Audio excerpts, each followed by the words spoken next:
Assalamualaikum warahmatullahi wabarakatuh. Perkenalkan nama saya Cherly Morin dari kelas B S1 Ilmu Keperawatan Universitas Muhammad Natsir Bukit Tinggi. Saat ini saya akan menjelaskan presentasi tentang Muhammad Natsir dan dakwah Islamiyah sekaligus untuk memenuhi tugas mata kuliah keyaksian. Baik, langsung saja saya mulai. Muhammad Rum pernah berkata, penelitian Muhammad Natsir dibangun karena kebiasaannya yang mempelajari Al-Quran dengan teliti. Bahasanya dihargai dan dipuji oleh orang. Muhammad Hatta berkata, pada suatu ketika Soekarno tidak mau menandatangani penjelasan resmi yang tidak disusun oleh Muhammad Natsir lebih menitikberatkan uraiannya tentang dakwah bilhal hikmah ini. Dibaca lebih lanjut dalam bukunya Fiqhud Dakwah. Selanjutnya dengan mengutip pendapat Muhammad Abduh, tokoh pembaru Mesir, Muhammad Natsir berkata bahwa hikmah itu adalah memahamkan rahasia dan faedah tiap-tiap sesuatu. Hikmah adalah pengetahuan yang tinggi untuk menggerakkan kemauan untuk melakukan sesuatu perbuatan yang bermanfaat.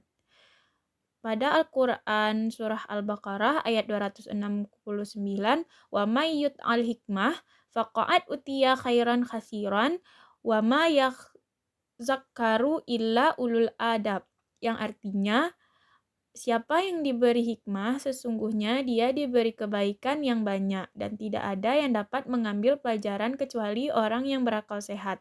Hikmah bisa disebut juga dengan wisdom atau kebijaksanaan atau filsafat. Setiap kata adalah dai, penyampai informasi atau berita benar. Sesuai dengan latar belakang ilmu pengetahuan kita dalam agama Kristen disebut dengan misi yang disampaikan oleh misionaris. Apapun aktivitas kita, maka kita sedang berdakwah, baik di dunia politik, pendidikan, berdagang, bertani, berternak, dan di kantor. Muhammad Natsir selalu memulai uraian tentang dakwah beliau dengan mengutip surat Ali Imran ayat 124. Hendaknya kita masuk segolongan umat yang mengajak berdakwah kepada al-khair atau kebaikan yang universal, menyuruh dengan ma'ruf dan mencegah dari yang mungkar. Dalam ayat ini ada kata kepada, dengan, dan dari. Maksudnya adalah kepada al-khair berarti mengajak secara hikmah dan keteladanan bil hikmah wal mauzatil hasanah, artinya tidak dengan paksaan. Dengan ma'ruf berarti cara yang biasa dilakukan agar sasaran dakwah sadar untuk berbuat. Dari mungkar berarti tidak ada unsur dakwah itu menghalalkan secara acara, oportunis, dan hipokrit. Ketika yang melihat yang mungkar, ubah dengan kekuasaan jika tidak mampu dengan memberi nasihat. Jika tidak mampu juga, baru dengan berpaling atau tidak ikut berbuat mungkar. Kendati yang ketiga ini pertanda lemahnya iman dalam berdakwah. Selanjutnya, selain dari berdakwah melalui hikmah atau bijak, Muhammad Natsir juga mengedepankan satu lagi istilah, yakni dakwah bilhal. Istilah ini adalah istilah yang beliau cetuskan sendiri sebagai padanan istilah dakwah bilisan. Dakwah bilisan adalah berdakwah dengan kata-kata seperti berpidato, ceramah, orasi, dan sebagainya. Ada kalanya tidak ada diskusi dan ada kalanya dakwah bilhal adalah dakwah dengan perilaku atau tindak dengan aksi nyata. Selanjutnya, Muhammad Natsir berpolitik melalui jalur dakwah. Beliau pernah menjadi Perdana Menteri pada masa-masa Presiden Soekarno. Berpolemik dengan Soekarno tentang asas negara, Natsir ingin negara Islam, sementara Soekarno ingin negara sekular, tapi keduanya tidak berhasil. Diutus pada masa Soeharto ke Aceh memberantas pasukan Daud Bereh, tapi malah berangkulan dengan Daud Bereh. Anda Muslim, saya juga Muslim. Jika ada di antara kita yang mati dalam pertempuran, tidak ada yang mati syahid. Begitu ungkapnya. Ia juga pernah menjadi mediator mempertemukan Soeharto dengan Perdana Menteri Jepang bagaimana Jepang bisa berinvestasi di Indonesia. Setelah itu, investor Jepang berdatangan ke Indonesia menanamkan modalnya. Kemudian, investor yang datang menawarkan hadiah apa yang diinginkan oleh Muhammad Natsir. Beliau bilang, kalau kalian mau ngasih hadiah, kasihkan saja ke rakyat kami. Saya tidak berhak menerimanya. Saat pulang, ceramah seharian para dai terpencil yang kebetulan sedang ada di Masjid Al-Furqon, kantor pusat Dewan Dakwah, langsung beliau keluarkan amplop yang berisi uang sebagai penceramah tadi dari kantong celana dan bajunya dan langsung dibagi-bagikan ke mereka tanpa dilihat berapa isi amplop tersebut.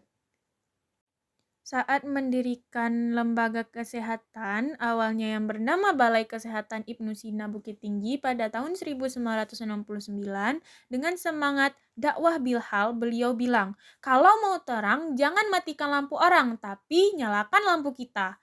Saat itu, Rumah Sakit Immanuel yang sudah ada sejak kolonial dikelola oleh Belanda dengan latar belakang rumah sakit Kristen, lalu beliau bersama BKUI, Badan Kontak Umat Islam, mendirikan Balai Kesehatan dengan nama Ibnu Sina.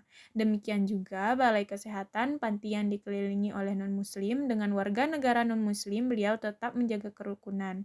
Muhammad Natsir menghindarkan diri dari mengatakan perbuatan, tetapi memperbuat apa yang dikatakan. Setelah berdiri Rumah Sakit Ibnu Sina di Bukit Tinggi, menyusul pula Rumah Sakit Ibnu Sina Padang Panjang pada tahun 1971. Di Padang pada tahun 1972, Payakumbuh pada 1972, di Pasaman pada 1975, di Panti pada tahun 1978, dan pernah kita dirikan Balai Pengobatan di Mentawai pada tahun 2005. Penutupan di Mentawai karena Balai Kesehatan yang didirikan oleh umat Kristen menerapkan pengobatan gratis, kemudian juga puskesmas. Yarsi juga memiliki usaha bisnis yang pada awalnya bernama Swalayan Masyitah di belakang Balok dekat Rumah Sakit Ibnu Sina Bukit Tinggi. Swalayan ini selain berdagang untuk umum juga memasok kebutuhan lembaga yang ada di lingkungan Yarsi Sumatera Barat. Mulai Januari 2020 ini Swalayan Masyitah kita tingkatkan statusnya menjadi PT Masyitah. Pada saat Muhammad Natsir memimpin pemerintahan atau menjadi Perdana Menteri, Undang-Undang Pendidikan belum ada. Beliau meminta Menteri Pendidikan dan Pengajaran dan Kebudayaan Dr. Bahdan Johan, Menteri Agama Kiai Haji Wahid Hasyim merumuskan bagaimana pendidikan agama diajarkan di sekolah umum. Kedua menteri ini melahirkan peraturan bersama pada tahun 1951 yang berisikan perlunya pendidikan agama diajarkan oleh sekolah-sekolah umum. Sampai saat sekarang, pendidikan agama menjadi mata pelajaran wajib di semua sekolah umum dan perguruan negeri. Sekian dari saya, apabila kata-kata saya ada yang salah atau dengan pengucapan yang salah, saya mohon maaf. Wassalamualaikum warahmatullahi wabarakatuh.